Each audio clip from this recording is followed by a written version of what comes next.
ശബരിമലയിലെ 18-ാം പടി അതൊരു വലിയ ഭക്തരെ സംബന്ധിച്ച് വലിയ സന്തോഷമുള്ള ഈ 18-ാം പടി 2 തവണ പഞ്ചലോഹം പൊതിഞ്ഞു കേട്ടു. 2 തവണ പൊതിയുമോ? 2 തവണ പഞ്ചലോഹം പൊതിഞ്ഞു.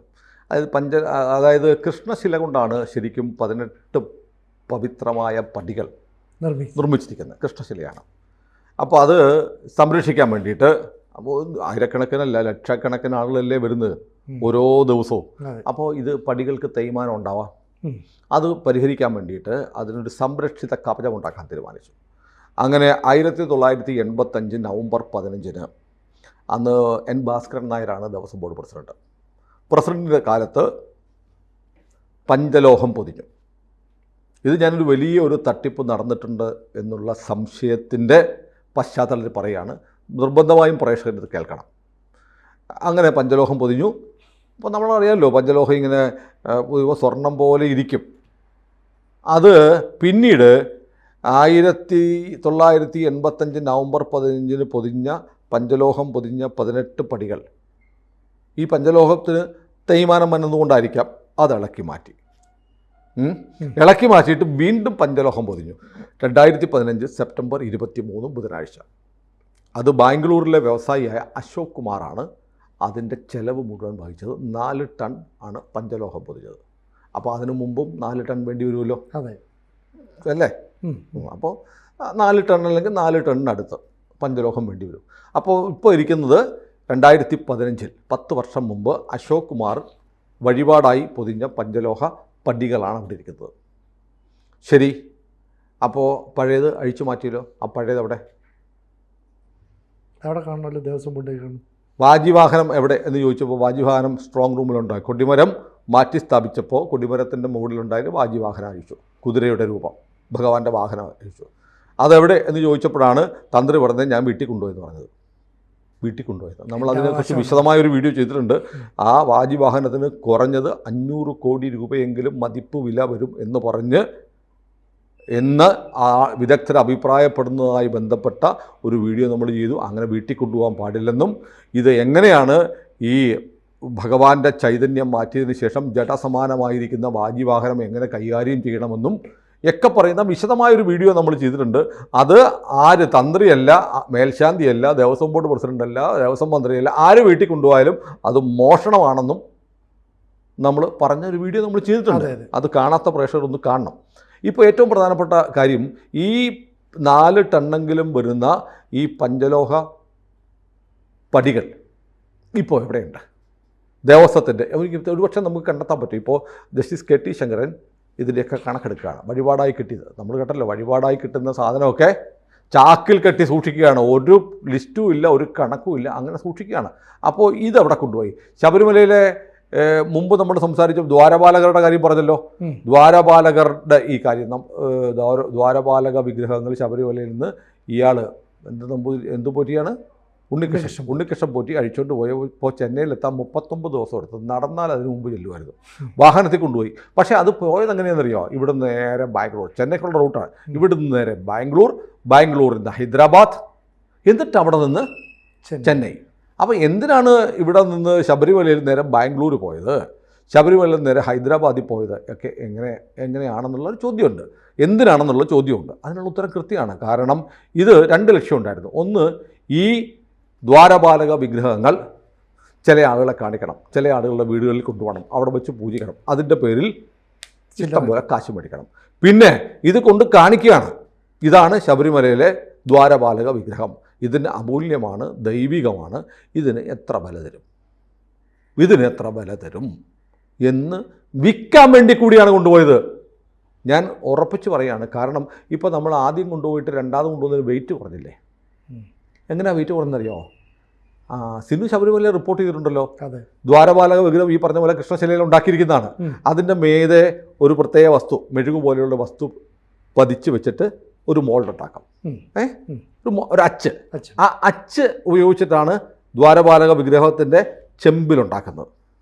അതിലാണ് സ്വർണ്ണപ്പാളി വെച്ചത്. സ്വർണ്ണപ്പൂശല്ല, സ്വർണ്ണപ്പാളി, ഗോൾഡ് ക്ലാഡിംഗ് എന്ന് പറഞ്ഞാൽ സ്വർണ്ണപ്പാളി. വിജയമല്യ കൊണ്ടുവന്ന് സ്വർണ്ണപ്പാളികൾ, 17 സ്വർണ്ണപ്പാളികൾ. നമ്മൾ മുമ്പൊരു വീഡിയോ പറഞ്ഞിട്ടുണ്ട്.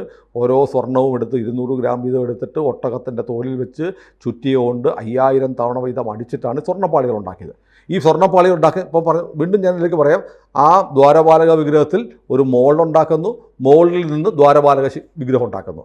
ആ വിഗ്രഹം ആ പാളി അഴിച്ചിട്ടാണ് ചെന്നൈയിലേക്ക് ബാംഗ്ലൂർ ഹൈദരാബാദ് വഴി കൊണ്ടുപോയത്. എന്നിട്ട് എന്ത് ചെയ്യുന്നറിയാമോ, ഈ സ്വർണ്ണപ്പാളി വെച്ചിട്ട് വേറൊരു മോൾഡുണ്ടാക്കി, വേറൊരു സാധനം ഉണ്ടാക്കി, എന്നിട്ട് ഒറിജിനൽ മാറ്റി ഡ്യൂപ്ലിക്കേറ്റ് കൊണ്ടുവന്നു. അപ്പോൾ അവിടെ ഒരു ചെറിയൊരു വ്യത്യാസം സംഭവിക്കും. ഒന്ന്, ഒറിജിനൽ ഉണ്ടാക്കിയിരിക്കുന്നത് ദ്വാരപാലക വിഗ്രഹ ശിലാവിഗ്രഹത്തിൽ മോൾഡുണ്ടാക്കി. രണ്ടാമത്തത് ഇപ്പോൾ ശബരിമലയെ കൊണ്ടുവച്ച സാധനം ഉണ്ടാക്കിയത് എങ്ങനെയാണ്, അവിടെ ഇരുന്ന പാളിയുടെ പുറത്ത് വെച്ചിട്ട് ഒരു മോൾഡുണ്ടാക്കി. അപ്പോൾ സ്വാഭാവികമായും രണ്ടാമതുണ്ടാക്കുന്നതിന് വെയിറ്റ് കുറയും. അങ്ങനെയാണ് ഈ ദ്വാരപാലക വിഗ്രഹത്തിന് 4.5 കിലോ വെയിറ്റ് കുറഞ്ഞത്. ഒറിജിനലിന് ഒരു ഡ്യൂപ്ലിക്കേറ്റ് ഉണ്ടാക്കി. ആ ഡ്യൂപ്ലിക്കേറ്റ് ഉണ്ടാക്കിയപ്പോൾ സ്വാഭാവികമായിട്ടും വെയിറ്റിന് കുറവ് വന്നു. ഒറിജിനലിൻ്റെ ഒരു കവറ്, ആ കവറിൻ്റെ ഡ്യൂപ്ലിക്കേറ്റ് ഉണ്ടാക്കിയപ്പോൾ വെയിറ്റ് കുറഞ്ഞു, 4 കിലോ വെയിറ്റ് കുറഞ്ഞു. അപ്പോൾ ഈ പറയുന്നത് പോലെ ഈ ഉരുക്കി സ്വർണം എടുത്തു എന്ന് പറയുന്ന കളവാണെന്നാണ് ഈ ദേവസ്വം ബോർഡുമായും ഒക്കെ ബന്ധപ്പെട്ട പലരും പറയുന്നത്. ഉരുക്കിയിട്ടൊന്നുമില്ല, ഒന്നും ചെയ്തിട്ടില്ല, സംഗതി അതേപടി മാറ്റിയതാണ്. ഫുള്ളങ്ങ് മാറ്റി. അല്ലാതെ ഉരുക്കിയെടുത്തപ്പോൾ ഇത്ര കിട്ടി, ഇത്ര അയാളുടെ കയ്യിലുണ്ട്, എൻ്റെ കയ്യിൽ ഇത്രയുണ്ട്, മറ്റേ സ്മാർട്ട് ക്രിയേഷൻസിൻ്റെ കയ്യിൽ ഇത്രയുണ്ട്, പിന്നെ മിച്ചം ഇത്ര പവനുണ്ട് എന്നൊക്കെ പറയുന്ന പച്ചക്കള്ളമാണ്. കാരണം ഇതുവരെ 39 ദിവസം എടുത്തു ഈ സ്മാർട്ട് ക്രിയേഷൻസിൽ ഈ ദ്വാരപാലക വിഗ്രഹങ്ങൾ എത്താൻ എന്ന് പറയുന്ന ആളുകൾ ഇത് സഞ്ചരിച്ച റൂട്ട് പറയുന്നില്ല. ഇത് എവിടെയൊക്കെ പോയി, ഈ ദ്വാരപാലക വിഗ്രഹം വാഹനത്തിൽ കയറ്റി എവിടെയൊക്കെ കൊണ്ടുപോയി എന്നുള്ളത് പരിശോധിക്കണം. അപ്പോഴാണ് ഇതിൻ്റെ പിന്നിലെ വലിയൊരു കള്ളത്തരം പുറത്തു വരുള്ളൂ. പക്ഷേ ഇതിപ്പോൾ സംഭവിക്കാൻ പോകുന്നത് അറിയോ, ഒരു അന്വേഷണ പ്രഹസനം പോലൊരു സാധനമൊക്കെ നടത്തിയിട്ട് ഈ ഉണ്ണികൃഷ്ണൻ പോറ്റിയുടെ തലയിലോട്ട് വെക്കും. ഇതിൻ്റെ പിന്നിൽ പ്രവർത്തിച്ച ആളുകളെ മുഴുവൻ രക്ഷിക്കാനുള്ള ഒരു അന്വേഷണ പ്രഹസനമാണ് നടക്കുന്നത്. കാരണം നമുക്കറിയാം, ശബരിമലയ്ക്ക് ക്ഷേത്രത്തിന് തീ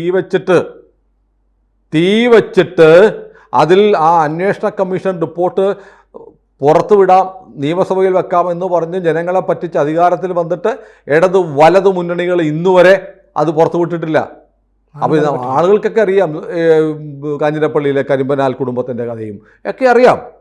പക്ഷേ ആ തീവെപ്പ് കേസും വിഗ്രഹം തകർത്തിട്ടും അതിൽ നിന്ന് ഒരു പ്രതിക്കെതിരെ ഒരു പെറ്റി കേസ് പോലും എടുക്കാൻ പറ്റിയിട്ടില്ല കേരളത്തിൽ. അതുകൊണ്ട് ഇപ്പോൾ ഭഗവാന്റെ സ്വത്തുവകകൾ, വിഗ്രഹങ്ങൾ, വാജിവാഹനം ഉൾപ്പെടെ എല്ലാം അടിച്ചു മാറ്റിയവർ നടത്തിയ തീവട്ടിക്കൊള്ള ഏതാനും സ്വർണം പൂശുമായി ബന്ധപ്പെട്ട ഒരു ചെറിയ സംഭവമായിട്ട് ഒത്തുതീർക്കാനുള്ള ശ്രമങ്ങൾ ഇപ്പോൾ ആരംഭിച്ചിട്ടുണ്ട്. സർക്കാർ അത് ചെയ്യും. 1-2 പേരെ പിടിച്ചൊരു കേസ് ചാർജ് ചെയ്ത് അവരെ ചിലപ്പോൾ ഒന്ന് അറസ്റ്റ് ചെയ്ത് ഒരാഴ്ച ജയിലിൽ കിടന്ന് അവർ പുറത്തു പോകും. ഇതങ്ങ് വിസ്മൃതിയിലാവും. പക്ഷേ ഇവിടുത്തെ ഹിന്ദുവിൻ്റെ മനസ്സിൽ ഇതൊരു നോവായിട്ട് കിടക്കണം. നമുക്ക് വിഷയത്തിലേക്ക് വരാം. അപ്പോൾ ഇങ്ങനെ 4 ടണ്ണുള്ള പുതിയ 18-ാം പടി ഉണ്ടാക്കി പഞ്ചലോഹ വിഗ്രഹം. ഇപ്പോൾ സിനുവിനോട് ചോദിച്ചല്ലേ എന്താ ഈ പഞ്ചലോഹം അല്ലേ? പഞ്ചലോഹം എന്ന് പറയുന്നാൽ 5 ലോഹങ്ങളാണ്: ചെമ്പ്, സ്വർണം, വെള്ളി, ഇരുമ്പ്, വെളുത്തീയം. ഇത് 5 ലോഹങ്ങൾ ചേർത്തുണ്ടാക്കുന്ന ഒരു ലോഹസങ്കരമാണ്. ഇപ്പോൾ ഈ 5 ലോഹങ്ങൾ എന്തുകൊണ്ടാണ് ചെമ്പും സ്വർണവും വെള്ളിയും ഇരുമ്പും വെളുത്തീയവും ചേർക്കുന്നത്? വേറെ സാധനങ്ങളൊക്കെ ചേർത്തുകൂടെ എന്ന് ചോദ്യം വരാം. അതിന് ഓരോന്നും ഈ ഹിന്ദു വിശ്വാസപ്രകാരം അല്ലെങ്കിൽ താന്ത്രിക വിധിപ്രകാരം ചില ലക്ഷണങ്ങൾ, ലോഹങ്ങൾക്കും ലക്ഷണങ്ങളുണ്ട്. ചെമ്പ് ഊർജത്തിൻ്റെയും ശക്തിയുടെയും പ്രതീകമാണ്. സ്വർണം സമൃദ്ധി, ഐശ്വര്യം എന്നിവയുടെ പ്രതീകമാണ്. വെള്ളി പരിശുദ്ധി, ശാന്തത. ഇരുമ്പ് ശക്തി. വെളുത്തീയം ബുദ്ധിശക്തി, കാര്യക്ഷമത എന്നിവയുടെ പ്രതീകമാണ്. അപ്പോൾ ഇത് 5ഉം ചേർത്തിട്ടാണ് ഉണ്ടാക്കുന്ന ഒരു മിക്സ്. ലോഹസങ്കരമാകുമ്പോൾ ഊർജ്ജമുണ്ട്, ശക്തിയുണ്ട്, സമൃദ്ധിയുണ്ട്, ഐശ്വര്യമുണ്ട്, പരിശുദ്ധിയുണ്ട്, ശാന്തതയുണ്ട്, പിന്നെ ബുദ്ധിശക്തി, കാര്യക്ഷമത, ഇതെല്ലാം വരും. അപ്പോൾ ഭഗവാന്റെ രൂപങ്ങളും വിഗ്രഹങ്ങളും പൊന്നു 18-ാം പടിയുമൊക്കെ ഇതുകൊണ്ടുണ്ടാക്കുമ്പോൾ ഇതിലൂടെ സഞ്ചരിക്കുന്ന ആളുകൾക്ക്, ഇതിൻ്റെ ചൈതന്യമേൽക്കുന്ന ആളുകൾക്ക് ഈ ശക്തികളെല്ലാം തങ്ങളുടെ ശരീരത്തിലേക്ക് പകരുമെന്നുള്ള വിശ്വാസത്തിലാണ് ഉണ്ടാക്കിയിരിക്കുന്നത്. അപ്പം പറഞ്ഞു വന്നത്, വാജിവാഹനം പോയി, ഭഗവാന്റെ ശ്രീകോവിൽ മാറ്റിപ്പണിതു. എവിടെ? പഴയ ശ്രീകോവിലൂടെ. നമ്മൾ പലതവണ പറഞ്ഞു, ഭഗവാനെ എല്ലാ ദിവസവും നടയടയ്ക്കുമ്പോൾ ഏറ്റവും കൂടുതൽ സമയം കണ്ടുകൊണ്ടിരുന്ന പവിത്രമായ വാതിലുകൾക്ക് മോഹവില, മതിപ്പ് വില കൊടുക്കാൻ ആരുമുണ്ട്? മതിപ്പ് വിലയല്ല, മോഹവില കൊടുക്കാൻ ആരുമുണ്ട്? നമ്മൾ ഇന്നലെ പറഞ്ഞു, ജപമാലയിലെയും മുദ്രമാലയിലെയും 10 രുദ്രാക്ഷങ്ങൾ കാണാനില്ല. ഒരെണ്ണത്തിന് 10 ലക്ഷം കൊടുക്കാനും ആളുകളുണ്ട്. അപ്പോൾ എൻ്റെ ഒരാൾ ഇന്നലെ വിളിച്ചിട്ട് പറഞ്ഞു, 10 ലക്ഷമല്ല എനിക്ക് തന്നാൽ ഞാൻ 1 കോടി രൂപ കൊടുക്കാമെന്ന്. അത്രയും വില. ഇതൊക്കെ മോഹവിലയാണ്. ഭഗവാന്റെ അല്ലേ? മോഹിക്കുകയാണല്ലേ? ആ മോഹവിലയാണ്. അയ്യപ്പസ്വാമി എന്ന് പറഞ്ഞാൽ ഈ ലക്ഷക്കണക്കിന് കോടിക്കണക്കിന് ജനങ്ങളുടെ പ്രാണനാണ്. ഭഗവാന്റെ ചൈതന്യം പറ്റിയിരിക്കുന്ന ഒരു വസ്തു തൻ്റെ കൈവശമുണ്ടാവുക അതിലും വലിയ ഒരു ജന്മസാഫല്യമില്ല എന്ന് കരുതുന്ന ആളുകളുണ്ട്. അപ്പോൾ ഈ പറഞ്ഞ പല കാര്യങ്ങളും ശബരിമല കാണാറില്ല. അപ്പോൾ ദേവസ്വം ബോർഡ് പറയണം, അല്ലെങ്കിൽ ജസ്റ്റിസ് കെ ടി ശങ്കരൻ്റെ അന്വേഷണത്തിൽ കണ്ടെത്തണം. ജസ്റ്റിസ് ശങ്കരൻ അന്വേഷിക്കുമ്പോൾ ബഹുമാന്യനായ ജഡ്ജിയാണ്, ഏറ്റവും നീതിമാനായ ഒരു ന്യായാധിപനാണ്. അദ്ദേഹം അന്വേഷിക്കുമ്പോൾ അന്ന് 85 നവംബർ 15 അവിടെ സ്ഥാപിച്ച പുതിയത് 4 ടണ്ണാണെങ്കിൽ അതിനടുത്ത് തന്നെ ഭാരമുള്ള ആ 18 പടികൾ പൊതിഞ്ഞിരുന്ന പഞ്ചലോഹ കവചങ്ങൾ എവിടെ എന്നുകൂടി ഒന്ന് കണ്ടെത്തി തരണം. ഉണ്ടോ ഇല്ലയോ ഒന്ന് പറയണം. ഞാൻ വിശ്വസിക്കുന്നു അതവിടെ ഇല്ല എന്ന്. കൂടുതൽ വാർത്തകളും വിശേഷങ്ങളും നിങ്ങളിലേക്ക് എത്താൻ ABC മലയാളം സബ്സ്ക്രൈബ് ചെയ്യുക, ബെൽ ബട്ടണും അമർത്തുക.